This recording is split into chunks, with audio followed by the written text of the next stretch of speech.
Delfino Maza RETA 2022 saw 20 of the world's greatest Smash Ultimate players descend upon the picturesque beaches of Mazatlan for a beautiful weekend of staying inside and playing video games. From MkLeo's return to the winner's circle, to Glutonny's stellar comebacks, to Skyjay's fiery losers run, we take you through the biggest storylines from Mexico's highest profile Smash Ultimate event of the year thus far.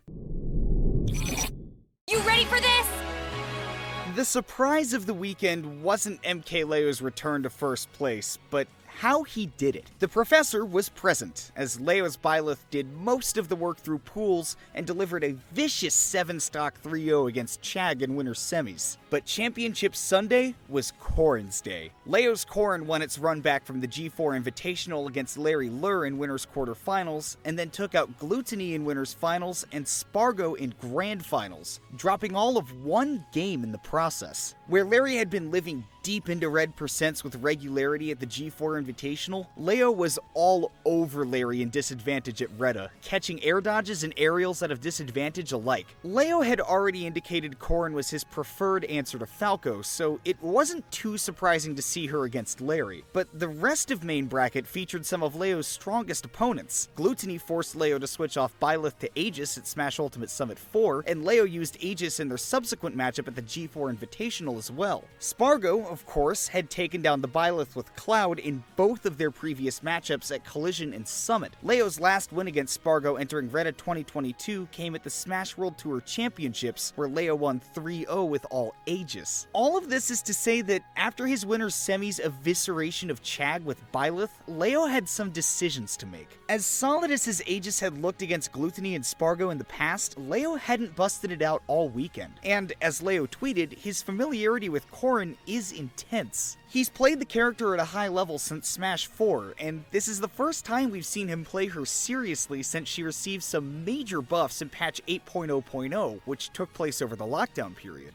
Things looked scary for Leo in Game 1, but after a massive comeback, he was able to ride momentum to a 3-0. Corrin's ability to swiftly whiff punish from a distance proved to be a major factor, as Gluto lost critical stocks to failed chomps thanks to moves like Dragon Lunge and Forward Smash. With the Corrin riding high, Leo stuck with her against Spargo's Cloud. At Collision, it was clear that Spargo had learned the Byleth matchup, as Leo had a near impossible time cracking Spargo's disadvantage state and extending his openings. It looked like that inability to create big hits was going to be his bane again, as Spargo came back from a huge Game 1 deficit thanks to this one explosive opening. What do you think about this, Arad?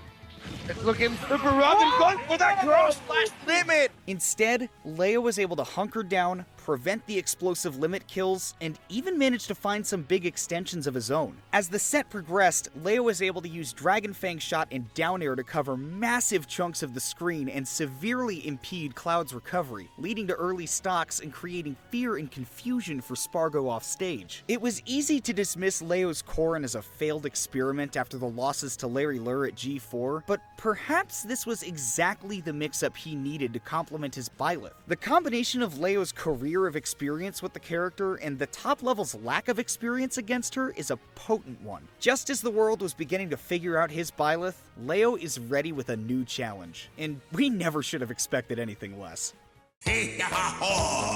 Despite suffering one of the big upsets of Saturday's action in pools, falling 3-0 to Alan Diss's Snake, Glutonny was able to make it into Sunday's main bracket on winner's side. The Alan Diss loss still forced him into an unfortunate position, facing off against Meister in winner's quarterfinals. Glutonny was winless in 2 matches against Meister at majors prior to RETA 2022, having lost 3-0 at Smash Factor 8 in July 2019 and 3-2 at Genesis 7 in January 2020. Meister also defeated Glutonny 3-1 at Under the Line Resort Valley, an invitational held in Mexico City in December 2021. Every single game of their set at Delfino Maza went down to the last stock, with Glutonny clutching it out by deleting Meister's sub 100% over and over again. Not only hitting waft after waft, but finding early edge guards with forward tilt and back air. Arguably the turning point of the tournament came in Glutonny's next set against Spargo. It was just the pair's second offline set, with the first coming at the post-summit G4 Invitational last month. where Spargo won 2-1. Spargo held a massive lead in Game 2, having lapped Glutonny at 2 separate points on his last stock, and looked poised to take a 2-0 lead when limit expired at the worst possible time, turning the entire set on its head.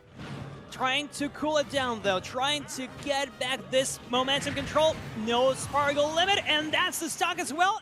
And this is where things get extremely scary. If Gluto gets his opportunity and he's looking for it right now, he'll be able to take out the save just like that. Spargo would recover to win Game 3, but thanks to some juicy waft confirms, Glutonny was able to take early leads in Games 4 and 5 and ride them out for the win. It's easy to wonder how this tournament would have gone had Spargo's limit held on for just another second to finish that edgeguard in Game 2. Spargo rampaged through loser's bracket, winning 10 games in a row before Leo regained his footing in grand finals and put a stop to the run. With an extra set, could he have figured out Leo's Corrin? Spargo had already shown the ability to secure the download against MkLeo with his reverse 3-0 at Collision. But thanks to Glutonny's breakneck comeback in Game 2, we'll never know. Glutonny wouldn't take a single game in winners finals against Leo, nor the losers finals run back against Spargo. But the third place finish with wins over a pair of current top NA contenders in Spargo and Meister made RETA 2022 the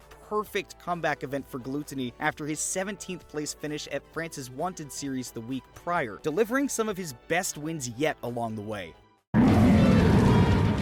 Despite drawing both Chag and Glutonny in his pool, Incineroar extraordinaire Skyjay nearly managed to qualify for the final day on winner's side, coming one stock short against both Glutonny and Alan Dis to wind up on loser's side. Skyjay entered Sunday clearly fired up, winning 9 straight games over Waka's Luigi, Andrix Captain Falcon, and Cloudy Sephiroth to start the day. Waiting for him in loser's finals, though, was Chag, who had already destroyed Skyjay in pools with a 3-0, including a pair of 2 stocks. Skyjay did get the best of Chag at a recent SoCal tournament, Festival of Fights 2022, but prior to their losers quarterfinals matchup, that was Skyjay's only win in a 7-set stretch, a stretch in which Chag owned a 19-6 game advantage. Here's a fun question. How much does a moment like this matter? Even though Skyjay would go on to lose this game.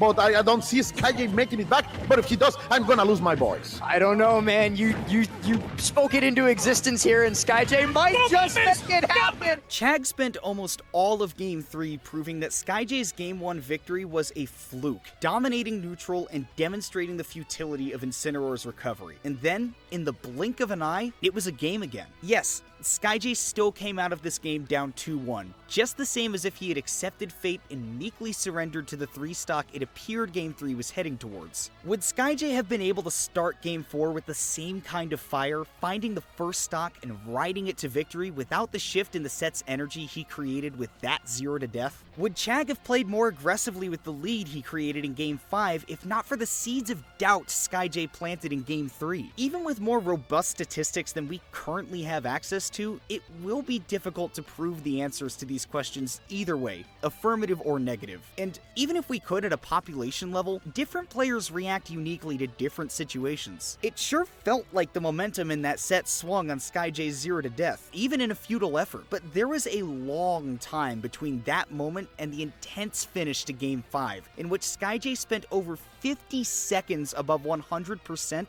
on his final stock. Had Chag connected this nair into an up tilt just as he had done to take Skyjay's second stock moments before, the 0 to death would have been nothing more than a fancy clip in a losing effort, and we wouldn't be talking about it today. This is the essence, though, of what makes a player like Skyjay so scary, as top players like Fatality, Elegant, and Larry Lurr have all experienced. You may know, in theory, that your matchup is winning. You may know, in theory, Incineroar should struggle to come from behind. But once you've experienced explosiveness like that, no situation is comfortable. No lead is safe. Skyjay's white-hot losers run would be squelched by Spargo in losers semifinals, but with the 4th place finish, he adds another bullet point to an impressive post-lockdown resume that includes 13th at Port Priority 6 and 17th at Main Stage 2021. Just about all it's missing now is a major top 8. He'll have plenty of opportunities at that soon, beginning with Genesis 8 later in April. The PGstats team will be there with you every step of the way as the season heats up this month, with major events Pound and Low Tide City on the calendar as well. To stay in the know and up to date on everything Smash, make sure to click that subscribe button. Thanks for watching. If you want more content like this, please check out PGstats.com and follow us for more information. This has been Kimona, and if you want to keep up with me, check me out on Twitter at @thatkimona. Thanks again for watching, and we'll see you next time.